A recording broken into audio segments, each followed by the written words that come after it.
CBS News senior national security analyst Fran Townsend spent 13 years working in the Justice Department. She was Homeland Security Advisor to President George W. Bush. Good morning. Good morning. You've been through these processes yourself many times. How unusual is it to have someone with repeated interim security clearances with access to this top secret security? Well, it's not clear that he had access to top secret, so he would have had an interim secret clearance first. He had worked on Capitol Hill, so he's probably been through the security vetting process before.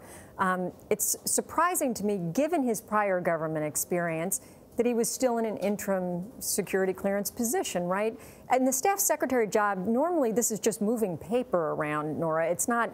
For example, the president's daily intelligence brief comes in with the director of the CIA. So the staff secretary is not touching the most sensitive secrets. But still, the notion that given Rob Porter's prior government experience, you'd be surprised that he was still in an interim state. If you'd never served in government, that's more understandable, that it'll take longer to get you through the process.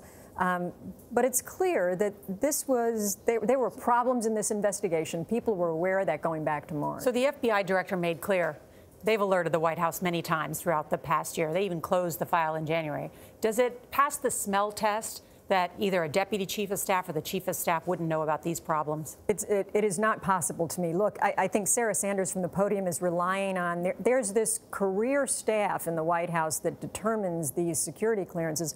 But those career people, Norah, they report to political people. So in this case, that office is overseen by the Deputy Chief of Staff, Joe Hagan, who sits next to John Kelly. And they would have alerted Joe, that the Deputy Chief of Staff, that there were problems in this investigation.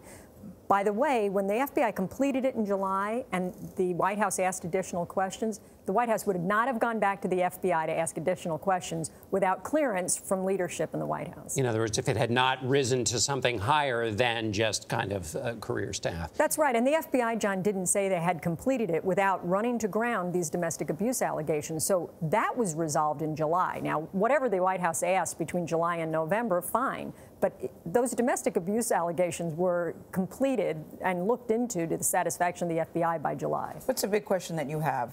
Well, I think you want to know how many outstanding interim clearances are there now into the second year of the administration.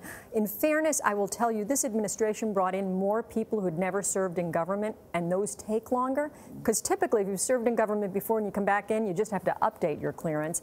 And so, but I think we need to know, because they do have access to sort of all the foreign policy discussions and the intelligence that's briefed before those discussions. Fran Townsend, always good to have your expertise. Thank you.